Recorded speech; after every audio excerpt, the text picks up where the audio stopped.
પાલડીથી અમે વાસણાથી પાલડી જતા હતા અને અંજલી ક્રોસ રોડ પાસે આ ઘટના ઘટી કે અમે જેવું સિગ્નલ ક્રોસ કર્યું એવું જ આગળ પોલીસવાળાએ અમને રોક્યા.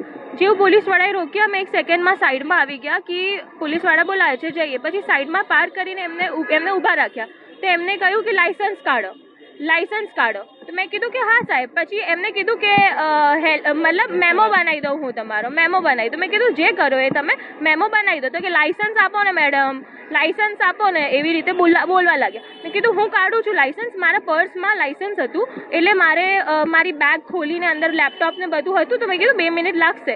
તો હું કાઢી હતી. ત્યાં સુધી મેં કીધું ફટાફટ કરો, લાઇસન્સ આપો. કારણ કે એમને અમારી સાથે 2-3 જણે બી કદાચ ઊભા રાખ્યા હતા, શું હતું એ ખ્યાલ નથી. તો એમને કીધું કે લાઇસન્સ આપો. મેં કીધું કે 2 મિનિટ લાગશે. પણ એમને બહુ જ ઉતાવળ કરી લાઇસન્સ માંગવા માટે. પછી મેં એમને એવું કીધું કે એમને કીધું તમારી પાસે છે જ નહીં. મેં કીધું એવું નથી. પછી મેં મારું ઓલા ઇલેક્ટ્રિક પાર્ક કર્યું અને એમાં સ્ક્રીન પર બી મારે લાઇસન્સ આવી જાય, બિકોઝ મેં જ્યારથી એ પરચેસ કર્યું છે એમાં ડોક્યુમેન્ટ્સ અપલોડેડ જ હોય. તો મેં મારું લાઇસન્સ હું એક ક્લિકમાં એમને બતાવી શકું, મારું ડ્રાઇવિંગ લાઇસન્સ. એટલે મેં એ ક્લિક કરવા માટે ખોલ્યું અને પછી મેં એમને કીધું ને કે હું સ્ક્રીન પર બતાવું છું. તો એ કહે કે પોલીસ હોય ને. મેં પછી એમને બહુ જોરથી બોલવા માંડ્યા. મેં કીધું તમે પોલીસ છો, તમે આ રીતે વર્તન કરો છો, આટલું જોરથી વાત કરો છો, શાંતિથી વાત કરો, હું બતાવું છું ને તમને. તો એમને કીધું કે જો કાર્ડ હોય ને તો હું પોલીસ છું, કાર્ડ હોય ને તો આમ બતાવાય તરત. એમનું કાર્ડ આગળ કર્યું. જેવું એમને કાર્ડ આગળ કર્યું મેં જોયું એ કાર્ડમાં એ પોલીસ જ હતા અને એ એમના ફરજ પર જ હતા. તો મેં એમને કાર્ડ પરત કર્યું. જેવું હું એમને કાર્ડ પરત કરવા ગઈ ને એવું એમનાથી ના પકડાયું અને કાર્ડ હાથમાંથી છૂટી ગયું. કાર્ડ નીચે પડી ગયું. તો એ કાર્ડ નીચે પડી ગયું તો એ એકદમ આક્રોશમાં આવી ગયા કે તમે મારું કાર્ડ ફેંક્યું જ કેમ? ચાલ નીચે ઉતર. એમને મારો હાથ ખેંચ્યો અને મને એક્ટિવા પરથી ઓલા પરથી નીચે ઉતારવાની કોશિશ કરી. હવે મેં એમને કીધું તમે હાથ કેમ અડાયો? મને બહુ જ અનકમ્ફર્ટેબલ ફીલ થઈ ગયું કે આવી રીતે કોઈ મને હાથ કેવી રીતે ખેંચીને નીચે ઉતારી જાય. અને એમને હાથ બી બહુ જોરમાં પકડ્યો હતો. મેં કીધું તમે આ રીતે કેવી રીતે કોઈને અડી શકો? તમે અડી શકો નહીં. એવી રીતે અમારી વચ્ચે તું તારી બોલવાનું થયું. પણ એ બોલીએ છે ને એ પહેલાં મને એક લાફો ઝીકાઈ દીધો અહીંયા આગળ, જેથી અહીંયા બધું સૂજી ગયું અને મને મારો કાન સૂન પડી ગયો. એટલે હું ડરી ગઈ. મેં તરત મારો ફોન કાઢ્યો. મેં કીધું પોલીસ છે પણ મારી શકે નહીં. મને ત્યારે એક જ મીડિયમ લાગ્યું કે મારી હેલ્પ થઈ શકે. મેં વિડીયો ચાલુ કરી દીધો. મારી પાછળ જે હતા એમને બી વિડીયો ચાલુ કરી દીધો.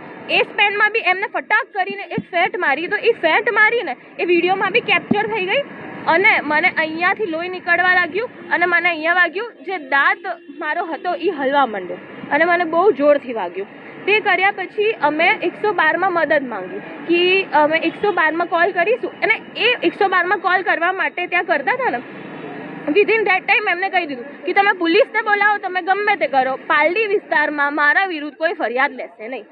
અને અમારી વચ્ચે બહુ જ બોલવાનું થયું. ત્યારે એમને મને માર્યું હતું એટલે મારામાં બી બહુ આક્રોશ હતો. મને બી બહુ બીક લાગી ગઈ હતી અને બહુ જ ગુસ્સો આવી ગયો હતો કે મને આટલું બધું માર્યું અને મેં હાથ આમ કર્યું તો મારા હાથમાં લોહી આવ્યું. એટલે હું વધારે ગુસ્સામાં આવી ગઈ કે મને માર્યું કેમ. એ પેન અને એંગરમાં અમારી વચ્ચે બોલાબોલી થઈ અને એમને કહી દીધું. એમને વિડીયો ઉતારવાના એમને બી ચાલુ કર્યા અને એમને કીધું પોલીસમાં પોલીસની ફરિયાદ લખશે નહીં, પાલડી પોલીસ સ્ટેશનમાં મારી કમ્પ્લેન રજીસ્ટર થશે નહીં. મેં કીધું વાંધો નહીં, હું તો પોલીસ જોડે જસ્ટિસ મતલબ ન્યાયની માટે એ કરીશ. તો મેં પોલીસને ફોન કર્યો અને બોલાયા. તો એ સાહેબ આવીને તરત એમને બી એમને હાથ જ મિલાયો, ઓળખીતા જ હતા. પછી અમને કીધું કે ચલો તમે બેન પોલીસ સ્ટેશન તમને લઈ જઈએ, ફરિયાદ પોલીસ સ્ટેશન નોંધીશું. મેં કીધું ઓકે. અમે લોકો પોલીસ સ્ટેશન પહોંચ્યા. ત્યાં સુધી મેં મારા રિલેટિવ્સને પણ બોલાવી લીધા હતા કારણ કે મને બહુ બીક લાગી હતી. મારા ભાઈ અને બધા મારા રિલેટિવ્સ ત્યાં પોલીસ સ્ટેશન આવી ગયા હતા, મારી ફ્રેન્ડ્સ અને મારા ભાઈને બધા. તો અમે પોલીસ સ્ટેશન પહોંચ્યા. તો અમે ત્યાં આગળ જોયું તો ત્યાં ફરિયાદ લખવા માટે કોઈ હતું નહીં. તો અમે ફર્સ્ટ ફ્લોર પર ગયા. એ ભાઈને બી ફર્સ્ટ ફ્લોર પર લાવ્યા. ત્યાં સુધી એ ભાઈનું એટલું સ્ટ્રોંગ કોન્ટેક્ટ્સ હતા કે બહુ જ બધા પોલીસવાળા ત્યાં ગેધર થઈ ગયા હતા. મિનિમમ 50-55 પોલીસવાળા જ્યાં કોઈ નહોતું ને ત્યાં ગેધર થઈ ગયા હતા. પછી એ ગેધરિંગમાં બધા સ્ટાઇલ લેતા હતા એમની કે બેન તમે બી તોછડાઈથી વાત કરી હશે. અને પોલીસ સ્ટેશનમાં બી મને વાગ્યું હતું એટલે હું બી કહેતી હતી કે આમની ઉપર કાર્યવાહી કરો, આમને સસ્પેન્ડ કરો, આમને આવી રીતે સેફ નથી બહાર રાખવું, આવી રીતે ફિમેલ્સને મારે છે. હું રડતા બોલતી હતી. તો મને એવું હતું કે પોલીસ સમજશે. પણ પછી એમાં PSI સાહેબ હતા, કોઈ ક્રિશ્ચિયન સાહેબ કરીને, એમને ફરિયાદ લેવાની ના પાડી દીધી કે આ જે ફરિયાદ છે ને એ હું અહીંયા નહીં લખું. અમે એવું કીધું તમે ફરિયાદ બહુ જ આર્ગ્યુમેન્ટ કરી કેમ ના લખો, લોસ સમજાવો, આમ કરો. એમને પછી અમને એવું જણાયું કે અહીંયા ફરિયાદ દાખલ નહીં થાય. મેં કીધું મારપીટની ફરિયાદ છે, લોહી નીકળે છે, તમે મારી ફરિયાદ લખો, મારે હોસ્પિટલ જવું છે. એમને કીધું નહીં લખાય, તમે બહાર જતા રહો. એ બી વિડીયોમાં કેપ્ચર છે કે સાહેબ ના પાડે છે ફરિયાદ લખવાની, કે ના ભાઈ ચલો નીકળો, અહીંયા નહીં લખાય. અમે એમને એવું કહીએ છીએ લેખિતમાં, તો બી એવું કહે છે કે ના અમે ફરિયાદ નહીં લખીએ. એ લેખિતમાં બી નહીં આપીએ કે અમે ફરિયાદ નહીં લખીએ. તે પછી અમે પીઆઈ મેડમને મળ્યા. 3 કલાકે પીઆઈ મેડમ આવ્યા. આવીને બી એ બહુ જ ઉશ્કેરાયેલા હતા કે હું 1 કલાક આ એમના વર્ડ્સ હતા કે 1 કલાક ટ્રાફિકમાં ફસાયેલી હતી, હું અહીંયા આનંદનગરથી આવી છું. અમે એમને થેન્ક યુ કીધું કે થેન્ક યુ મેડમ, તમે આ પીઆઈ છો આ પોલીસ સ્ટેશનના, તો બી તમે અહીંયા આવ્યા અમારી મદદ કરવા માટે, અમે થેન્કફુલ છે.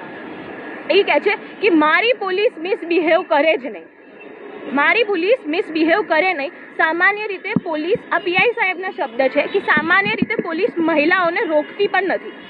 એટલે પછી અમે ઊભા થઈને બતાવ્યું કે આ પોલીસે મહિલાને રોકવાની વાત નથી, આ પોલીસે મહિલા ઉપર હાથ ઉપાડ્યો છે. તો એમને કીધું કે સવારથી સાંજ અહીંયા ડ્યુટી કરતા હોઈએ, પોલીસવાળા સવારથી સાંજ ઊભા પગે હોય.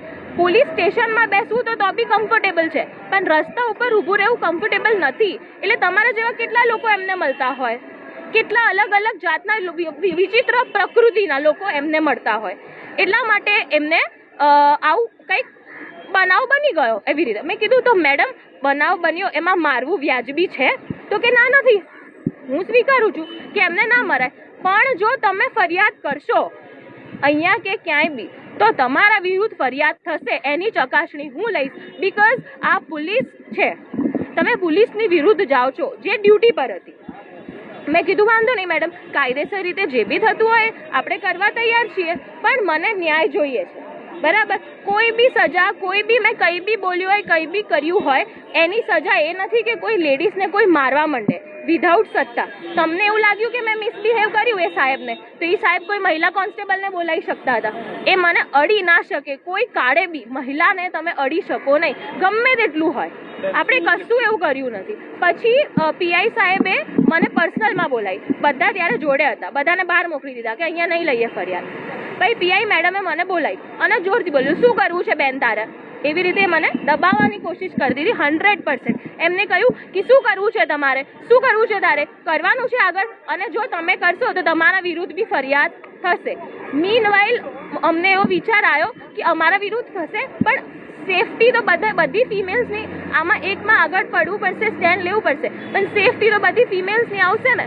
એટલે અમે એવું કીધું કે વાંધો નહીં મેડમ, કાયદેસર રીતે જે થતું હોય એ કરો, અમે ફરિયાદ કરવા તૈયાર છે. ભલે મારી વિરુદ્ધ ફરિયાદ, મારી વિરુદ્ધ જે ફરિયાદ થશે, જે સજા હશે એ હું ભોગવવા તૈયાર છું, પણ આ એક્સેપ્ટ કરવા હું તૈયાર નથી. એટલે એમને એવું કહ્યું કે તમે ગાડીમાં બેસીને બીજા પોલીસ સ્ટેશન જાઓ અને ત્યાં લખાવો, અહીંયા તો હું નહીં જ લખું. તો અમે કીધું મેડમ લેખિતમાં આપી દો. ના લખતા, અમે તમને એવું ફોર્સ ના કરી શકીએ, અમે તમારું રિસ્પેક્ટ કરીએ છીએ, તમે રિટર્નમાં આપી દો મેડમ કે અમે ફરિયાદ નહીં લઈએ. બરાબર, તો મેડમે કીધું કે ના તમે અહીંયાથી જાઓ, અને જોર જોરથી ચિલ્લાવા લાગ્યા. એટલે મારો ભાઈ આવી ગયો, મારા ભાઈને બી એમને તોછડાઈથી ઇન્સલ્ટ કર્યું કે બે તને કેબિનમાં બોલાયો તો તું આવ્યો, કેમ આવ્યો છો અહીંયા, એકદમ જોરથી. પછી મેં એમને કીધું કે તમે પોલીસ છો, પોલીસની કામગીરીની અમે રિસ્પેક્ટ કરીએ છીએ, પણ તમે આટલી તોછડાઈથી જોરથી વાત કરશો નહીં, આ એક્સેપ્ટેબલ નથી મેડમ. પણ પછી એમને કહ્યું કે આ કમ્પ્લેન બી એક્સેપ્ટેબલ નથી મેડમ, એવું કહીને અમે બહાર આવી ગયા. પછી ઘણા પોલીસવાળા અમારા સાથે આવ્યા, એમને કીધું કે મેડમ માફ કરી દો, જવા દો, સમાધાન કરી દો. મીનવાઇલ અમુક પોલીસવાળા આવીને અમને ધમકી આપવાની કોશિશ કરી કે તમારી ઉપર એટ્રોસિટી લગાવી દેશે, તમારી ઉપર કાયદાને તોડી પોલીસની કામગીરીમાં દખલ અંદાજીના ગુના નોંધશે, તમારી પર પોલીસ નોંધશે મોટા મોટા સિક્યોરિટી જે હોય ને કે નોર્મ્સ. અમે બધું જોઈ લીધું. એ ઝાલા બાપુ એ દરબાર પોલીસ ઓફિસર છે, એમનું નામ કંઈક જે પરથી ચાલુ થાય છે, એ બહુ જ અગ્રેશનમાં હતા. અને જ્યારે એમને મને માર્યું ને ત્યારે એમના જ 2 પોલીસવાળાએ એમને 2 હાથે પકડીને રોકવા પડે છે. અગર ત્યાં એ 2 પોલીસવાળા ના હોત ને તો આજે મને લાકડીથી મારી કાઢત. એ મેં ખુદ જોયું ના, એ બહુ અગ્રેશનમાં હતા. હજી પોલીસ ફરિયાદ થઈ નથી, હજી પેલું જ થયું છે, અરજી થઈ છે. અને હા, પાલડી પોલીસ પીઆઈ છે. એ મેડમનો પછી મને એવો અપ્રોચ હતો આજે. કાલે મેં પછી મીડિયાને બોલાવીને બધી હેલ્પ લીધી હતી કે પ્લીઝ મારી હેલ્પ કરો. મેડમે મીડિયાવાળા જે પીએસઓ છે એમને ત્યાં બી એક મીડિયાવાળા સર છે જેમને આવીને એમને ક્વેશ્ચન કર્યા હતા એ પીએસઓ સરને કે તમે ફરિયાદ કેમ નથી લેતા, અરજી જ કેમ લીધી તમે ફરિયાદ? આમાં તો તમારે આગળ લઈને ફરિયાદ લખાવી જોઈએ ને. અગર આ બેન અરજી કરતા હોય ને તો બી જવાબદારી તમારી છે કે તમે એમને ગાઈડ કરો. પણ એ બધું કંઈ થયું નહીં. અને પછી આજે મેડમ અપ્રોચ કરે છે કે તમારે ફરિયાદ લખાવી હોય તો તમે આઈને લખી જજો, અમે લેવા તૈયાર છીએ. કેવી હાલતમાં હતા પોલીસ કર્મચારી? કે નશામાં હતા કે ના, નશામાં નતા. બિહેવિયર એમનો બહુ ટોક્સિક હતો અને એ બહુ ડેન્જરસ હતો. એક ફિમેલ માટે તો એ બહુ ડેન્જરસ હતો. તમે વિડીયો ઝૂમ કરીને જોજો. એમનો જે ગુસ્સો હતો, એમનો જે એ લાકડી તરફ દોડીને હાથ આમ કરીને નીચેથી ઉપાડીને એ એમના જે એંગરના એ જે બધા કહેવાય ને કે સિમ્ટમ્સ હતા એ કોઈક સાયકોલોજીકલ ડિસઓર્ડર કહી શકાય આપણે, કે એટલા ગુસ્સે થઈ ગયા હતા ઓન ધ ટાઈમ કે એમને એવું હતું કે હું મારી જ દઉં. કોઈ કેદી ગુનેગારને કેવું એ મારવા માંગતા હોય એવું એમને મારી ઉપર આક્રોશ આવી ગયો હતો. હું એટલું કહું છું કે એ એવું કહે છે કે તમે એવું કંઈ બોલ્યા, તમારું કંઈ એવું બોલવાનું હતું, પણ હું એવું કહેવા માંગુ છું, હું એવું બધાને પૂછવા માંગુ છું એવું તો શું બોલ્યા હોય ને એટલું બોલવામાં તો એમને શું લાગી આવ્યું કે એમને હાથ ઉપાડવો પડ્યો. તમારે જયારે ઘર્ષણ થયું ત્યારે એમને પોતાનો બોડી વન કેમેરો લગાવ્યો પાછળથી, પહેલા લગાવેલો નતો એનો? ના, નતો. એ તમે વિડીયોમાં જોઈ શકો છો. તમારે એમાં શું માંગ છે? ન્યાય, બસ ન્યાય મારી માંગ છે. પોલીસ કર્મીઓ જસ્ટિસ. કે આમાં જે પોલીસ નિર્ણય લે ને સમાજના હિતમાં, બધાના હિતમાં, બધી જ છોકરીઓના હિતમાં, એક હું નહીં, મારી માટે ન્યાય નહીં જોઈએ તો મારે ઓવરઓલ બધી ફિમેલ્સ માટે ન્યાય જોઈએ છે. બધી એ છોકરીઓ માટે ન્યાય જોઈએ છે જે બોલી શકે. આજે હું આટલું માર ખાધા પછી બી તમારી સામે બોલી શકું છું. કેટલી એવી છોકરીઓ હોય છે જે નથી બોલી શકતી, અને હું નથી બોલવાની. પણ મેં બી એવા બહુ વિચાર કર્યા કે મારી વિરુદ્ધ મને ધમકાવવાની કોશિશ કરી, મને પર્સનલમાં ધમકાયું, મને ધમકીઓ આપી, કદાચ મારા વિરુદ્ધ કંઈ કરશે. પણ મેં એટલે આજે સ્ટેન્ડ લીધો મારો ખુદનો બી, કે આ સ્ટેન્ડ એકલી મારો નથી, આ બધી ફિમેલ્સનો